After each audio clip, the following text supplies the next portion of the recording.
Non, je suis vraiment excité. D'ailleurs, je suis toujours excité, vous le savez. Dieu fait tellement de choses, les témoignages qu'on entend, et vous n'entendez pas tout ce que Dieu est en train de faire. Si on ferait une matinée de témoignages, il n'y en aura pas assez. OK? Alors, Dieu est toujours en train de faire quelque chose, et c'est bon parce que c'est le signe d'une église vivante. OK? Une église vivante et une église qui est en vie, une église qui croit aux miracles, les signes et les prodiges pour ceux qui auront cru. Combien croient ici? Si on croit et si on ose avancer et agir, avancer par la foi. Nathalie l'a dit, des fois, il faut juste ouvrir la bouche et oser dire quelque chose. Dieu te remplit la bouche. Les témoignages, de oser faire une petite prière simple, de oser de parler à quelqu'un, même lorsqu'on est en vacances, parce que Satan, il n'est jamais en vacances, lui. Puis le bon Dieu, il n'est pas en vacances non plus, puis Jésus, certainement pas non plus, puis le Saint-Esprit non plus. Alors, il agit tout le temps, mais il a besoin des vaisseaux. Il a besoin des vases, il a besoin des gens qui sont prêts à être les pieds, les mains, la tête, les oreilles, les yeux de Jésus. Tu comprends? Puis ça, c'est nous. C'est nous ensemble. Alors, la parole de Dieu, elle est extraordinaire. Puis, je pense qu'on tourne ensemble dans Marc au chapitre 10, versets 46 à 53. On va le lire ensemble. Après ça, je vais le décortiquer. Et puis, la parole de Dieu, on devrait être en amour avec la parole. Il y a une chanson de DC Talk, un autre vieux groupe dans le temps. OK? It says, say the word, say the word, say the word, I love you. Dis la parole, lis la parole, lis la parole. Tombe en amour avec la parole. Parce que vous savez, la parole, c'est Jésus. La parole, c'est fait chair. Alors, lorsque j'aime la parole, je suis en train d'aimer Jésus. Lorsque j'aime la parole, je suis en train d'aimer ce que Jésus dit. Alors, il faut être en amour avec la parole. Il faut qu'on déguste la parole. Il faut qu'on mange la parole. Il faut qu'on se rassasie de la parole. On devrait crave, vouloir, notre dose spirituelle de manne, de nourriture. Qu'on peut seulement puiser en Jésus. Je me souviens toujours de l'histoire de la Samaritaine qui était près du puits. Elle arrivait avec son petit seau d'eau pour venir remplir son seau. Puis combien de fois qu'il fallait qu'elle vienne le remplir au courant de la journée. Et Jésus dit, regarde, cette eau-là ne sera jamais assez pour te rassasier. Jamais. C'est l'eau de la vie. Si tu connaissais l'eau, si tu connaissais la vie, si tu connaissais l'eau que moi j'ai, amen. Puis je crois que les chrétiens, on ne connaît pas assez l'eau de vie. On n'en boit pas assez. On n'en boit pas assez. On ne boit pas assez dans la parole de Dieu. Je pense aussi, tu sais, on dit de ne pas s'enivrer, mais on dit aussi de s'enivrer de la parole, le vin du Saint-Esprit. Alors, de ces choses-là, on peut boire et on devrait boire. Amen? Alors, si on tourne ensemble dans Marc, chapitre 10. Marc, chapitre 10, à partir du verset 46. L'aveugle, Barthélemy, irait à Jéricho. Ils arrivèrent à Jéricho. Et lorsque Jésus en sortit avec ses disciples et une assez grande foule, le fils de Timée, Bartimée, mendiant, aveugle, était assis au bord du chemin. Il entendit que c'était Jésus de Nazareth et il se mit à crier, « Fils de David, Jésus, aie pitié de moi! » Et plusieurs le reprirent pour le faire taire. Mais il criait beaucoup plus fort, « Fils de David! Aie pitié de moi! » Jésus s'arrêta et dit, « Appelez-le. » Ils l'appelèrent l'aveugle en lui disant, « Prends courage, lève-toi, il t'appelle. » L'aveugle jeta son manteau et se levant d'un bond, vint vers Jésus. Jésus, prenant la parole, lui dit, « Que veux-tu que je te fasse? » Rabboni, lui répondit l'aveugle, « Que je recouvre la vue. » Et Jésus lui dit, « Va, ta foi t'a sauvé. » Dans d'autres versions, ça dit, « Ta foi te guérit. » Aussitôt, il recouvra la vue et suivit Jésus dans le chemin. Et puis, je vais juste vous montrer quelque chose.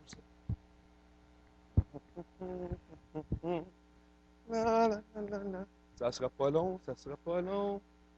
J'ai préparé un petit quelque chose. Une petite musique de fond, peut-être, en attendant.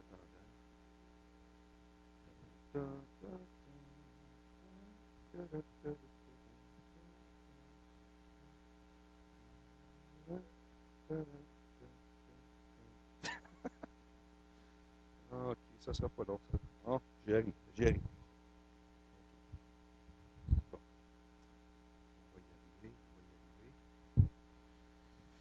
On va y arriver. Patience, patience.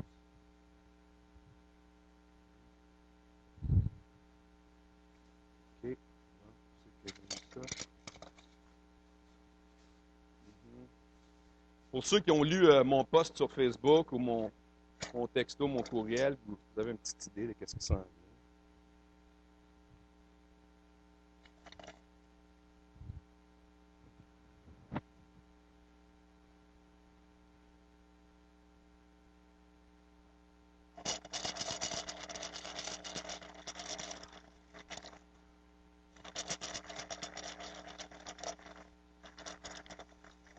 S'il vous plaît.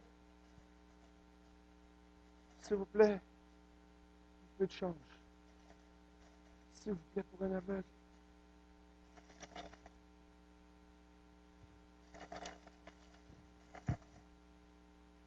Mettez-vous dans le contexte un peu. Regardez, imaginez, fermez vos yeux un instant, là, et voyez l'image d'un aveugle. C'est-à-dire qu'il est assis sur le bord du chemin. Il est assis sur le bord du chemin. Comme on dit, il est au bout du chemin, il n'y a rien d'autre. Il n'y a rien d'autre. Tout ce qu'il peut faire, c'est mendier. Tout ce qu'il peut faire, c'est quitter le monde. S'il vous plaît, un petit peu de change. S'il vous plaît, un petit peu de change. Il ne voit rien de ce qui se passe. Lui, il est juste, si on veut parler la foi, il est en train de demander aux gens, s'il vous plaît, un peu de change. Il se recueille sur lui-même, il attend là sur le bord du chemin. Puis qu'est-ce qu'on voit?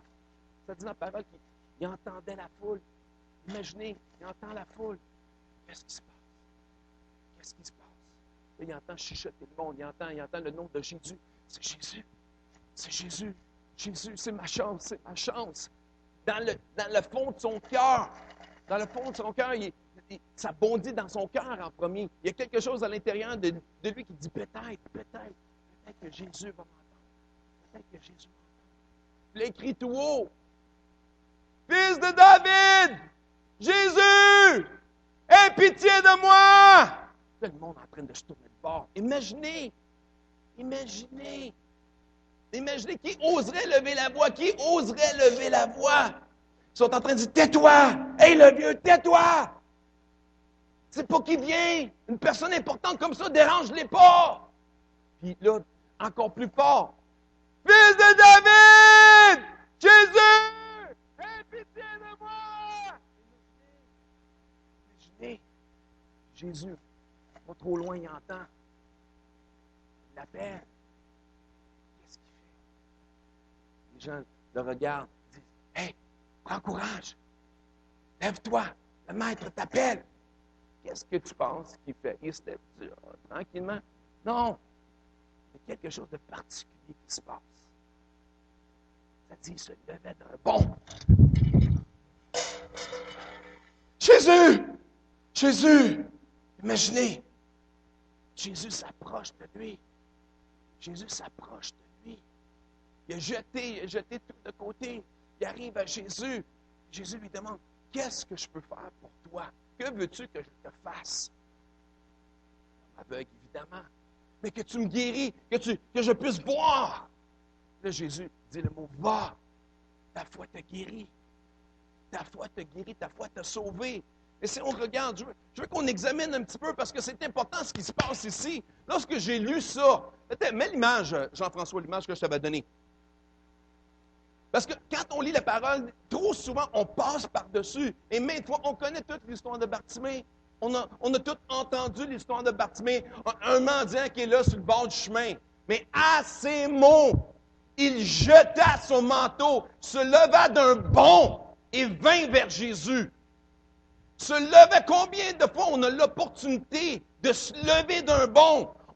Tu sais, c'est dimanche matin, il faut que j'aille à l'église encore. Quelle obligation, c'est dur, ça me tente pas matin, ça fait rien, j'arrive 15, 20 minutes, une demi-heure de plus dans le lit. Ça fait rien si j'arrive après le temps des louanges, ça fait rien si j'arrive après le temps des annonces. C'est correct, là, longtemps que j'entends une couple de versets, je vais être correct. Tu penses, ça, c'est sauter d'un bond, ça, d'excitement, de joie, d'énergie. Et moi, mon cadran, il sonne à 7h30 et c'est BAM! This is the day of the Lord. I will rejoice and be glad in it. Amen. C'est par la foi, des fois, écoute, ma chair, ça ne tente pas. Ma chère, ça ne tente pas de se lever tout le temps. Des fois, c'est ma femme qui est debout. Elle a pris le bon. Puis là, elle me dit, viens-t'en, chérie, viens-t'en. Oh, elle descend en bas, elle va préparer le café. Puis là, j'entends le café, je sens le café. OK, c'est le temps de se lever. Puis on se lève. Mais on se lève. C'est toujours rempli de joie. Rempli de joie. Amen. Verset 46. On va tourner au verset 46 seulement. Bon, mets-moi juste le verset 46. Il arrivait à Jéricho et lorsque Jésus en sortit avec ses disciples, une assez grande foule, le fils de Timée, Bartimée, mendiant, aveugle, était assis au bord du chemin.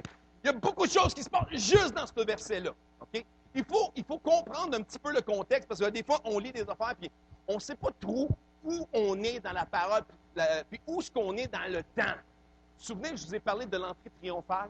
Hein? L'entrée triomphante de Jésus. Ça, tout ce scénario-là, cette partie-là de verset, là, ça se passe juste un petit peu avant la grande rentrée.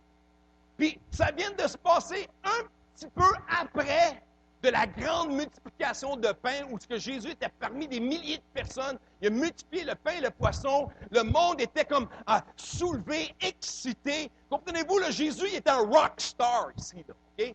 Et comprenez mon expression. Là.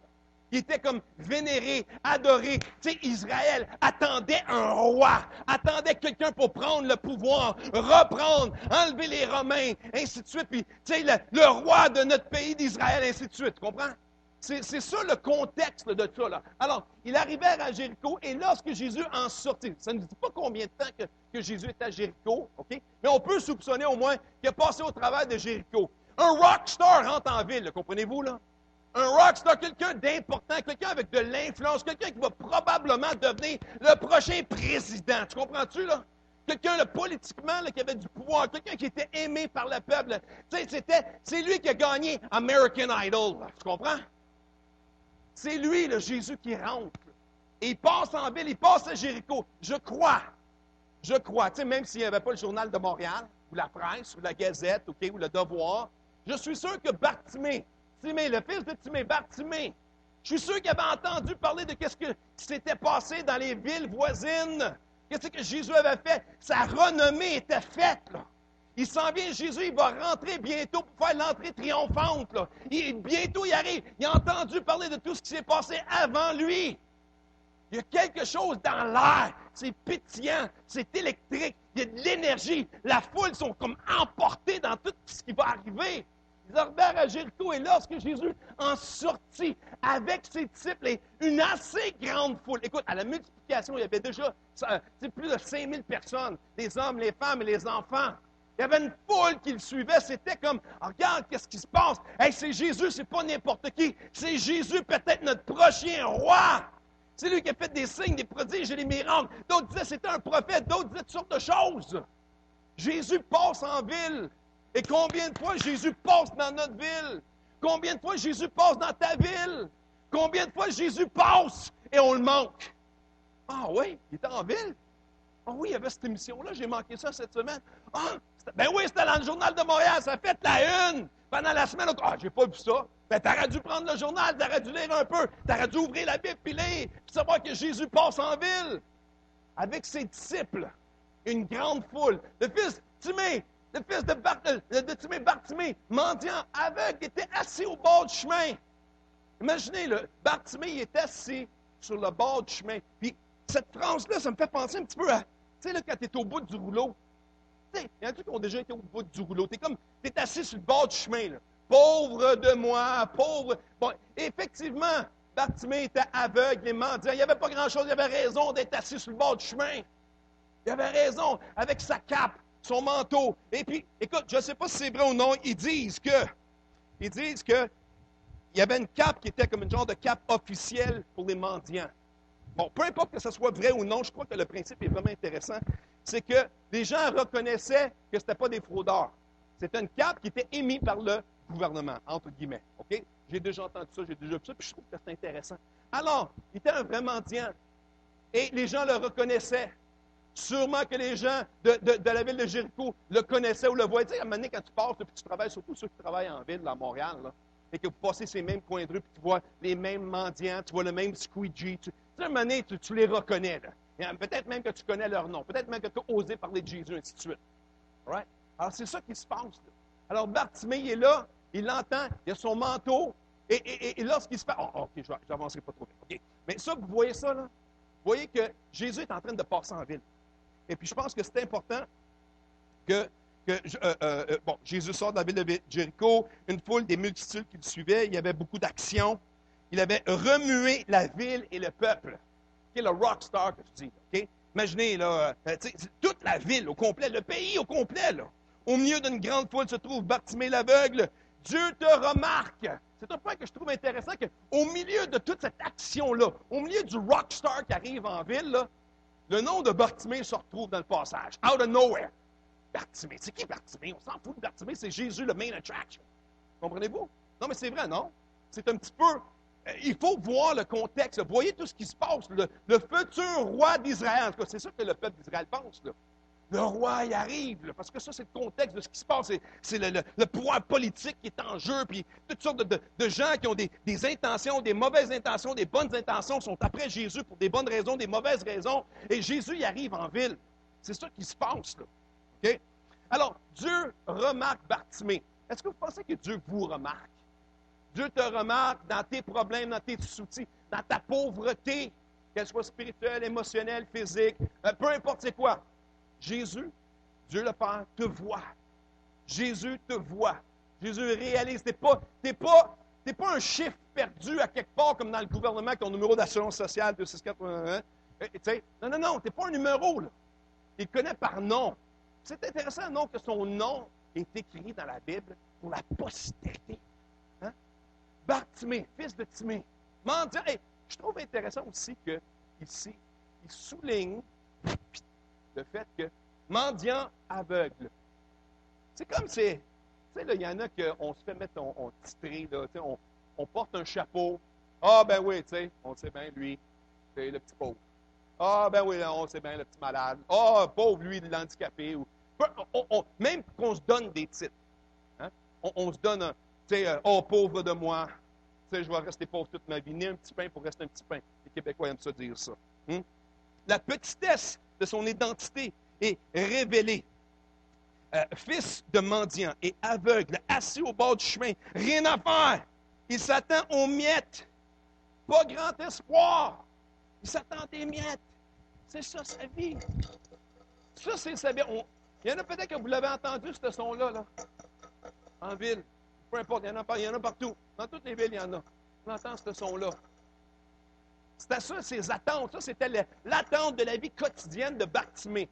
Trop souvent, on est comme Bartimée. On s'attend juste à ça. Des miettes, s'il vous plaît. Des miettes. Des miettes. Examinez votre cœur. Examinez-vous. C'est ça qu'on est en train de faire. Des miettes. Vous attendez à trop peu. Bartimée s'attendait à peu dans la vie. Hein? On passe au prochain verset. Donc, il entendit que c'était Jésus de Nazareth et se mit à crier, « Fils de David, aie pitié de moi! » Encore ici, on peut décortiquer plein de choses. Il entend que c'était Jésus de Nazareth. Il entend, dites avec moi, j'entends. J'entends. Pour ceux qui veulent bien entendre, c'est-à-dire, pour ceux qui veulent entendre, Bartimée, je suis sûr que dans son état, il avait besoin d'entendre quelque chose. Il était attentif, je suis sûr. On dit que les aveugles ont comme un autre sens qui est resté, ou leurs sens sont comme augmentés. Son sens de l'ouïe a dû être très aiguisé, Bartimée. Son sens du toucher a dû être très élevé aussi. Je suis sûr que quand il a entendu clairement qui c'était Jésus de Nazareth. Il avait entendu. Il n'était pas capable de lire le journal de Montréal ou le journal de Jéricho, mais il avait entendu parler de Jésus. Il avait entendu parler du possiblement le grand politicien qui arrivait en ville. Il avait entendu parler des miracles, des signes et des prodiges. Est-ce que vraiment cet homme-là pourra faire quelque chose pour moi? Il a entendu. Est-ce que vous entendez? Est-ce que vous prenez le temps pour vous arrêter et écouter et entendre la voix de Dieu, entendre la voix du Saint-Esprit? Pardon.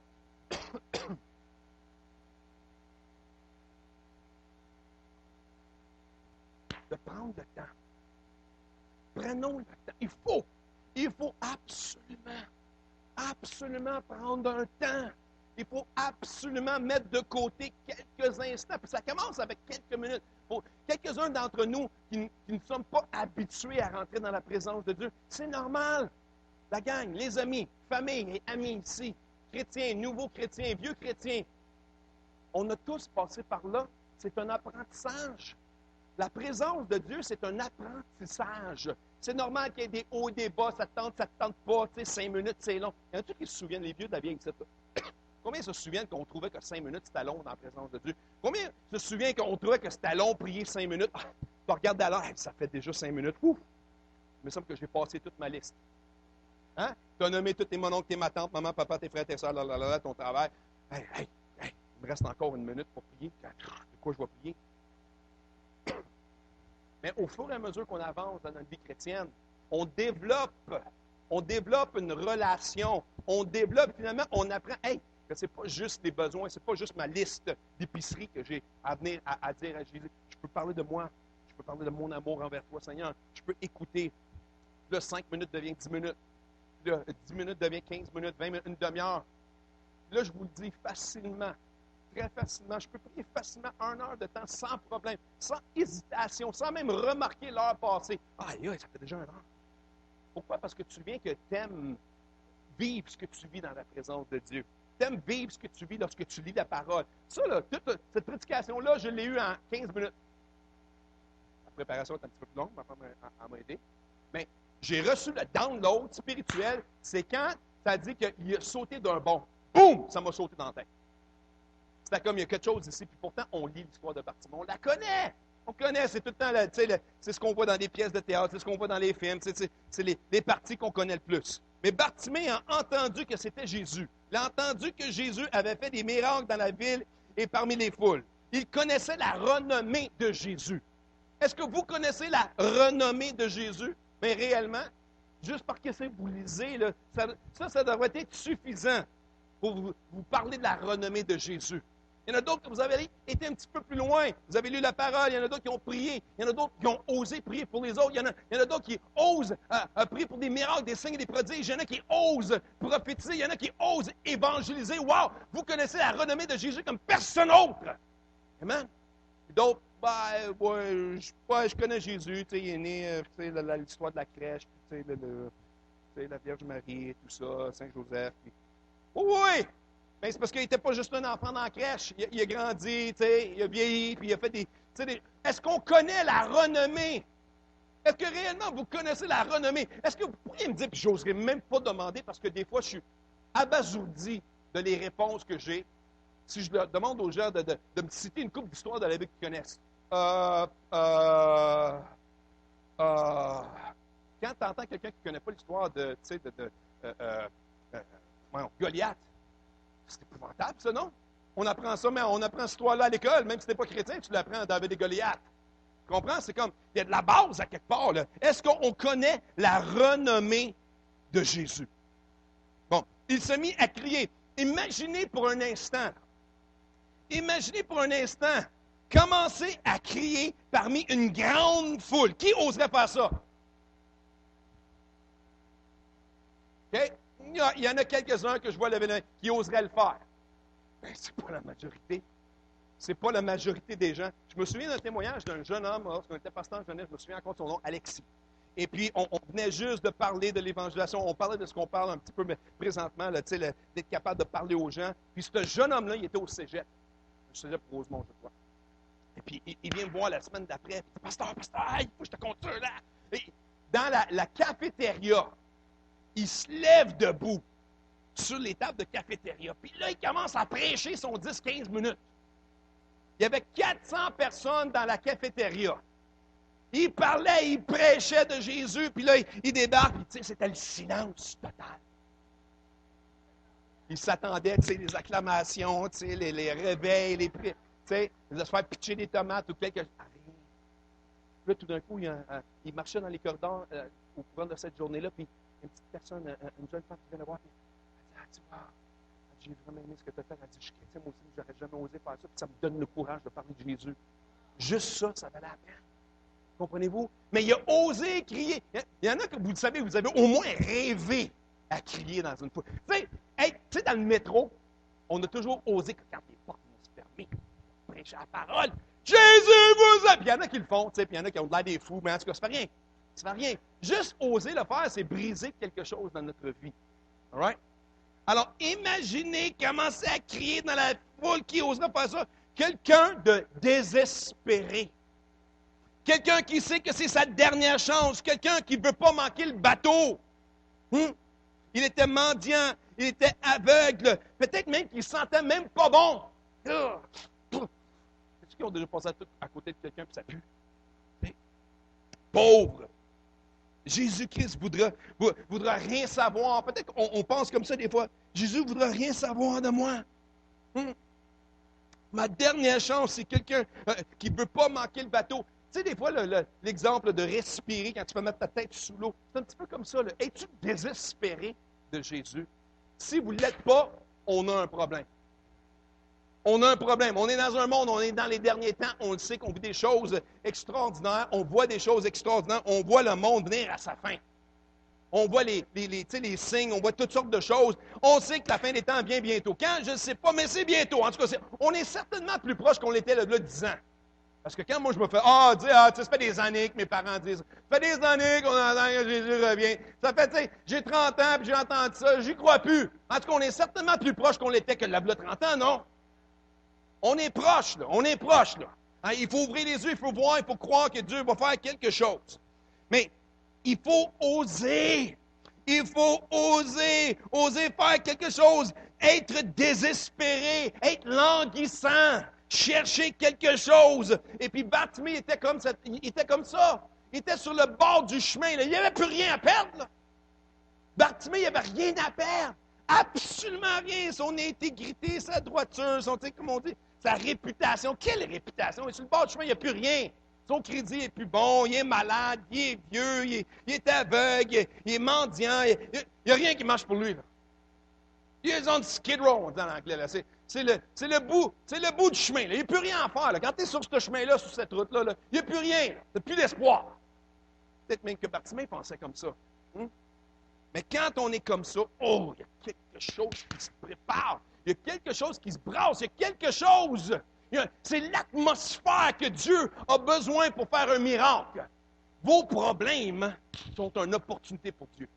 Vos problèmes sont une porte ouverte pour que la gloire de Dieu descende dans vos circonstances. Tu dis que tu n'as pas de job, bien gloire à Dieu, Dieu veut t'en donner une job.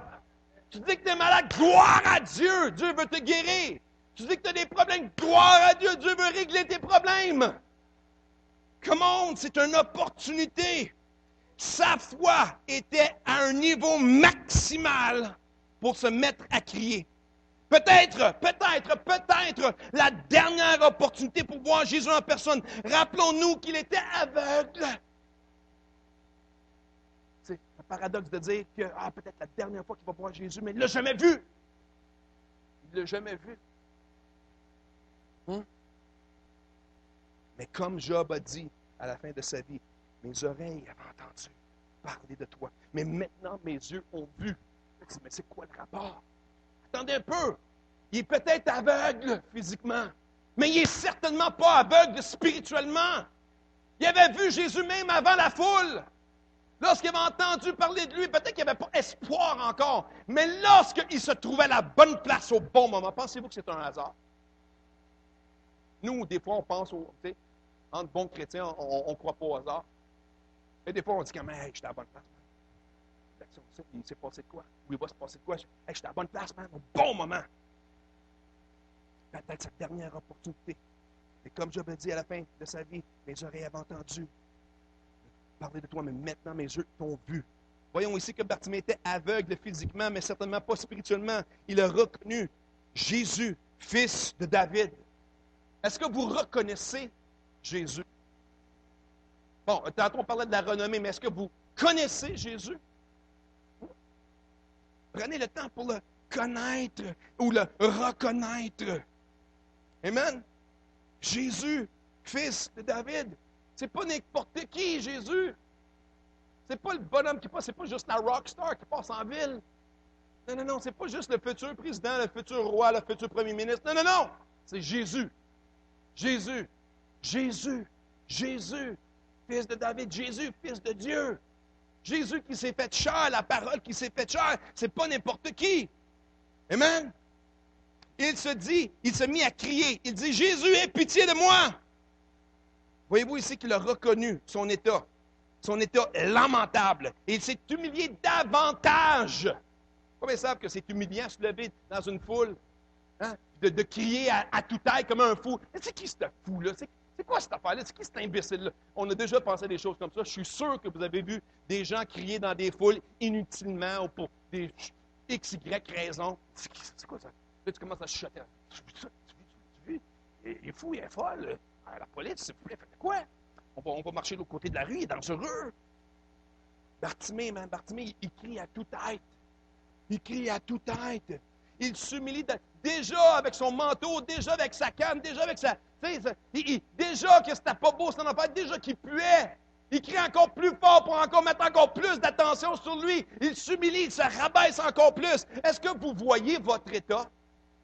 Est-ce que nous voyons notre état? Je m'inclus. Est-ce qu'on voit notre état? Est-ce qu'on réalise dans quelle situation pitoyable que nous sommes? À quel point nous avons besoin de Jésus? À quel point? En tant qu'adulte, en tant que jeune ado, en tant qu'enfant ici, on a toute notre place, on a tout notre temps, on est tous là au bon moment. Jésus veut faire quelque chose. Jésus veut faire quelque chose dans nos vies. Il veut faire quelque chose dans nos vies, mais il faut le voir. Il faut reconnaître qu'on a besoin de lui. Et Bartimée a reconnu. Il s'est mis à crier. Nous, on a entendu parler de Jésus, mais est-ce qu'on ose crier? « Aie pitié de moi! » Nous sommes prêts à s'humilier. Sommes-nous prêts à s'humilier et dire, « Seigneur, ça ou telle chose doit changer dans ma vie. » Est-ce qu'on ose? Est-ce qu'on s'humilie un petit peu? Est-ce que, tu sais, comme en secret avec Dieu, est-ce qu'on dit la vérité? Est-ce qu'on dit, « Hey, Seigneur, j'ai vraiment besoin de toi, j'ai tel problème, j'ai ça, Seigneur, j'ai telle dépendance, j'ai tel problème, j'ai tel souci. Seigneur, s'il vous plaît, agis dans ma vie. » Est-ce qu'on se met à genoux? Tu sais, des fois, là, c'est sûr que la position de notre corps physique lorsqu'on rentre dans la présence de Dieu n'est pas tellement importante. C'est pas que tu sois à genoux, par terre, étendu sur le ventre, debout. C'est ton cœur. Où est ton cœur lorsque tu viens devant Dieu? Où est ton cœur lorsque tu es dans ton garde-robe secret, là, comme la parole a dit, que tu es caché, toi seul, tout nu devant Dieu? C'est peut-être une expérience à expérimenter, ça, prier tout nu devant Dieu. Non, mais, tu sais, écoute, on prie dans la douche, non? Il y a quelque chose, écoute, on se comprend, là. Il n'y a rien de méchant ici, là. Quand je me lève le matin, là, on comprend? Je peux être tout nu devant Dieu. OK? Dieu nous connaît, il sait exactement de quoi on a l'air, puis c'est lui qui nous a formés dans le sein de notre mère. Non? Alors, des fois, il y a quelque chose qui se passe lorsque tu pries tout nu devant Dieu. Que ce soit figuratif, que ce soit réel, peu importe. Mais ce que Dieu regarde, c'est ton cœur. Il ne regarde pas ton corps physique. Il te crie, tu sais, de quoi tu as l'air. Mais est-ce que tu t'humilies devant Dieu? Es-tu prêt à t'humilier devant Dieu? Es-tu prêt à chercher un petit peu plus? Aie pitié de moi, Seigneur. Agis, change ça dans ma vie. Ose demander de changer ça.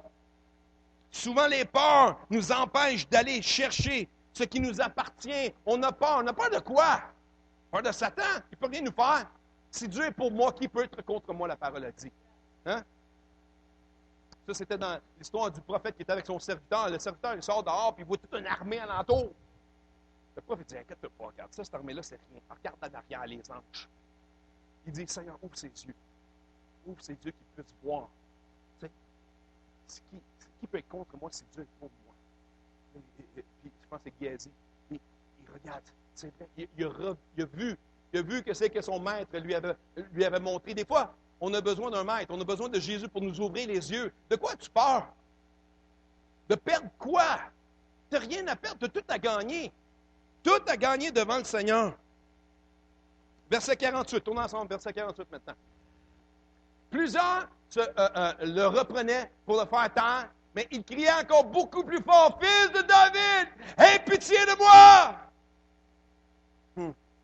Des fois, les gens autour de nous peuvent nous décourager avec leurs paroles. Mais nous devons lever, se lever et aller chercher ce que nous avons besoin. Y a-tu que des fois, là, tu cries, « Ah, tais-toi! » Hein? Des gens autour de vous, même des gens tu sais, qui sont bien bons à vous rabaisser, bien bons à vous écraser. Regarde, de quoi tu penses? Tu penses que tu vas réussir avec ça? Tu penses que tu vas réussir? Tu penses que tu vas avoir du succès? Tu penses, Léline, que tu vas devenir une chef cuisinière? Mais voyons donc! Mais ça, c'est l'ennemi qui dit ça, non? Puis peut-être même des gens que tu croyais qui étaient tes amis autour de toi. Hein?